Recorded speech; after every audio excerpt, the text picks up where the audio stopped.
We have more breaking news from Washington. Let's get back down to Eamon Javers. Eamon, what are we learning here? Scott, we've got a cryptic social media post from the head of the Office of Management and Budget at the White House, Russ Vought, who has posted on X just a short time ago, the RIFs have begun. RIF, R-I-F, stands for reduction in force. The Trump administration has just laid off thousands of federal workers. Now, we do have a court filing that shows at least where we believe these layoffs have happened. But the real question is what is the exposure? Is this something that could be much larger? And how will layoffs, not just in the federal government, but across the nation, impact the housing market? And particularly, how can we know that it is impacting the housing market? I'm going to give you one of the most important measures of how people are feeling about their job and job security. It will cut through all the noise. It will get through all the sensational headlines. This one key metric can help you see how people are feeling in given areas. But first, let's talk about what just happened. 7 federal agencies conducted a reduction in force today, firing over 4,000 federal employees. The Trump administration seems to be picking back up on the DOGE layoffs, using the government shutdown as the driving reason behind laying off 4,000 workers.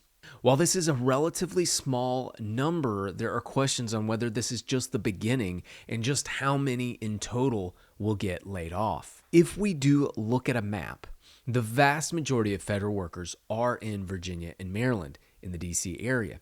But there's a lot of exposure in capital cities across the country.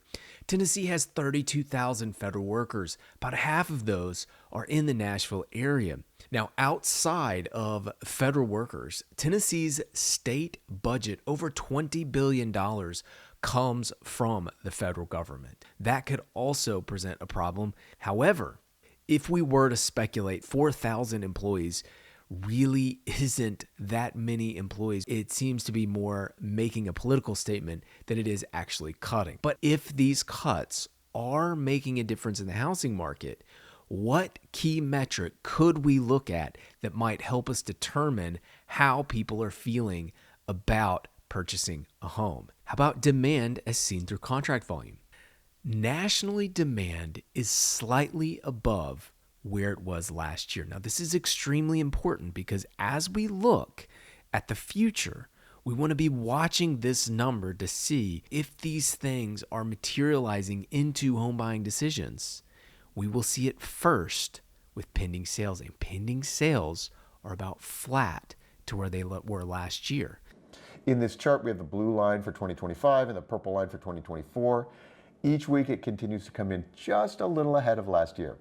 The data I have here is illustrated from Altos. The Compass data also shows roughly the same increases. The sales improvement trend has been pretty consistent, but it's not overwhelming. Not all sources are reporting sales gains. Redfin, for some reason, is reporting pending data that are a little fewer than a year ago. It's hard to know exactly where the difference is. If you're not in Nashville, one way to track this is to go to Redfin's weekly housing market data. It's just redfin.com news data center, or just Google data Redfin. That's how I always find it. And you can go over to the pending sales. Okay, now this is a measure that's going to show you how pending sales are relative to where they were last year. Now, they're showing pending sales down just slightly at minus 1.3%. If we take, you can look at a city. So we're going to look at Nashville. And here you can see Nashville is just slightly below where it was last year. This matches very closely with my data tracker here. You go to daily charts, you go to contract volume, and you can see that we're down minus 1.6%. Now, this is just single family homes. Nonetheless, you can see it's down minus 0.9%. Now, why is that important? Because what we want to do is compare that benchmark to what's happening nationally. It's basically flat to last year. Now, if we start seeing Nashville materially lag where national data is, that would be a warning sign. And personally, I think the fact that it is negative is a little bit of a warning sign. Now, if you look at my data and you go down to the price bands, you can see The price band that's truly hurting the most is that 350 to 650. It's about half of all the contract volume is right around the median, and that's where we're seeing the largest drop in contract volume, which tells me that these are interest rate sensitive buyers. To me, this is a bearish signal in the Nashville housing market, even as we see continually almost 20% more demand in the 1 to 2 million range in the greater Nashville area.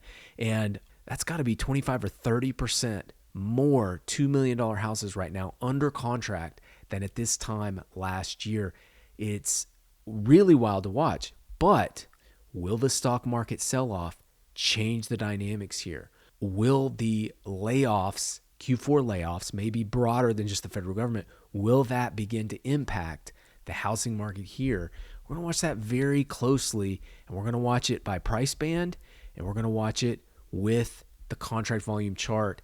The single most important way to tell you if people are feeling confident about purchasing is whether or not they're purchasing more than the previous year. I believe this is a much better way to gauge how the employment picture is than actually looking for headlines about layoffs or measuring an unemployment report that gets revised, and by the time you actually get it, it's so lagging, it's unhelpful. And even for my buyers and subscribers, they can see this metric by neighborhood. Take this announcement by Vanderbilt that laid off 600 people earlier this year.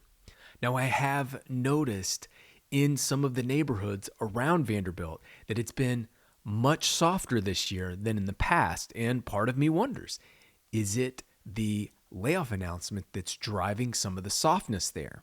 Everywhere else, you have to wait months to find out what happened, but not here. Here, you get it real time, faster than anywhere else. That's why I get more bearish when contract volume is down, and I get more bullish when contract volume is up, especially when it's counter to the trends we see nationally. To me, the number one most important metric is how many houses are going under contract, and where was that number last year. And when you split it apart by price band, which I do, you can even see that the wealth effect in stocks has had a positive impact on Nashville, whereas in other places it's not been as obvious. Now, I will say, some of you might ask, why isn't active listings the number one metric you would look at? Even if you're going to react by listing your house, that can take months sometimes. And so the immediate response won't be active listings. It's not that it's not a bad indicator, it's just not your first indicator. While I can't tell you where the market is going, I can tell you where it is currently better than anybody. And while we can see these things play out, the very first place I believe you will see it in the data is going to be in contract volume. Well before you get an unemployment report, well before the layoffs even start, people pulling back on their purchases, it's going to be the first sign or a leading indicator for how people feel about their own job security. That's the metric that I love and look at. That's the one that I believe will be the leading indicator to help us understand the direction of the housing market. But you tell me yours. What do you think is the key metric? What's your opinion? I would love to hear from you. And with that, thanks for watching. I look forward to seeing you next Saturday. Thanks a lot.